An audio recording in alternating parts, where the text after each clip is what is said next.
So Paul, one of the things that often goes through my mind, and I'm sure you've had it as well, is all those misconceptions people have about hypnosis. Yes. You know, the people say things like, can everybody be hypnotised?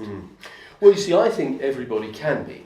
It doesn't mean everyone will always overcome every problem, right? Because I don't know that every pill, potion, and technique in the world works for everyone. I do know that hypnosis works for most people most of the time in helping them to change behaviours and overcome problems. But it doesn't work for everyone. And so I believe that everyone can go into a trance, because a trance is just like daydreaming. And of course, when they're in that trance, we can communicate with the unconscious mind, which is the larger mind, and get it to change someone's behaviour so that they no longer feel frightened of a particular thing or phobic, or that they feel really confident when they go into situations. Or that, that they actually are able to get over something that's holding them back, or some sort of trauma like that, or that they're able to change a behaviour that's really been irritating them, something like that. So there's many, many uses for hypnosis. And of course, the great thing is, nowadays, is that it's really easy to learn it. And years ago, there weren't that many really great people teaching it. And it's so good that you guys are now. Thank you. I have a great question for you here. Okay. You are the perfect person to answer this question. What is the difference between stage hypnosis and hypnotherapy? Well, stage hypnosis is something I used to do many years ago. And that's where it's an entertainment show, where you ask people to volunteer, and then you hypnotise them. And you ask them to do some daft things, like you might ask a big burly man to think he's a ballet dancer, or something like that, or then tell him to chat up a broom thinking it's his favourite supermodel. So some of the things, it's very funny, right? It's kind of like, it's a bit like karaoke. People are letting their hair down and having a bit of fun. Hypnotherapy is different. It's serious, right? It's using hypnosis to help people overcome problems, to lose weight, to quit smoking, to overcome fears and phobias, to become more confident, to overcome pain, to reduce stress, to increase their concentration, their intelligence, if you like. So hypnotherapy is a more clinical application. It's used, it's got the word therapy in it, but it's not like traditional old-fashioned therapy, you sit there for hours, telling someone, this is why I feel so terrible. Hypnotherapy is usually quite an enjoyable experience, because people get to relax deeply, they get to go on a journey into their mind, and through this gentle process of what is similar to a meditation, they're able to make changes. And of course, it's very easy to now learn how to do it, and to become a hypnotherapist. It's a lovely question. What happens, I get people saying to me, what happens if I don't wake up? Well, as far as I know, nobody's ever failed to wake up.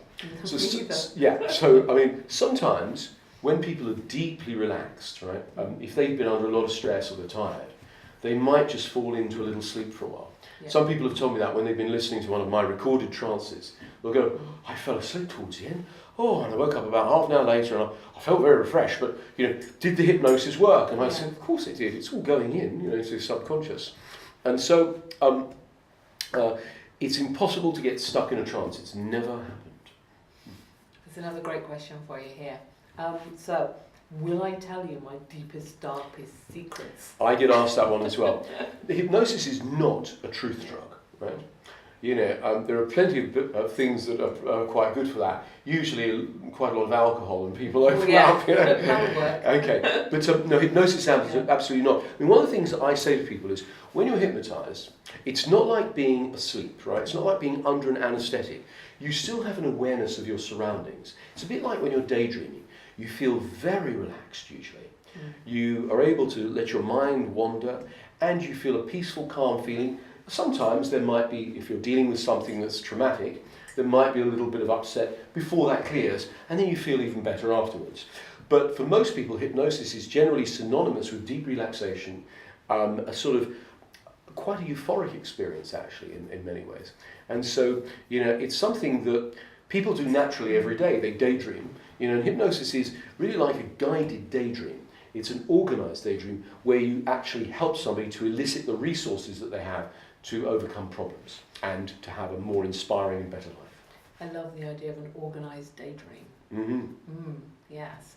And there's another question that I get quite a lot. I'm sure you've heard this as well, where they say things like, "Are you going to make me cluck like a chicken?"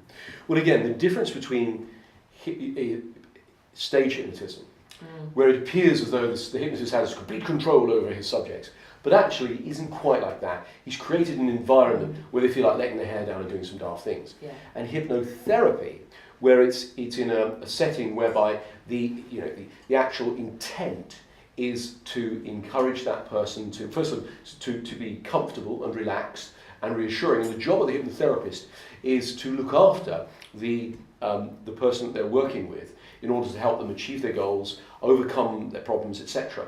And so, really, it's like having a chauffeur take you on a wonderful journey. Oh, such wonderful metaphors. The next question I was just thinking that comes to my mind is it safe? Gina, it's a good question. I get asked that a lot. Yes, it is. Yeah. And you only have to look at the scientific literature. And, I have over the years. And there's two things that stand out when you look at the tens of thousands of scientific studies that have been done in the last sort of 70, 80 years. What you find is that, firstly, hypnosis works really well. Right? And secondly, it's completely safe. I mean, that was the thing that amazed me when I first saw you, when you first started training me, was this actually works. It's just phenomenal what you can achieve. I know when I first started hypnotising people, I was learning from books and things, and tapes that I'd got hold of. I would practice it on my friends, and I was amazed how well it worked as well. I'd be really quite surprised. Yeah. And so I think that acted as a very strong convincer for me. And it's one of those things that I think if you're curious about any sort of self-improvement, it's worth finding out about hypnosis.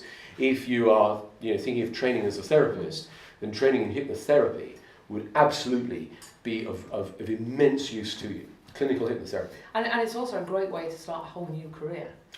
Yes, it is. A lot of people, I've met over the years do that. They say, for years I worked as an executive and I thought, I'm going to do something different now. So I trained as a hypnotherapist. There was a guy I met a few years ago, and he'd been a barrister, and he just decided after years of doing law, he was he'd been doing it for a long time.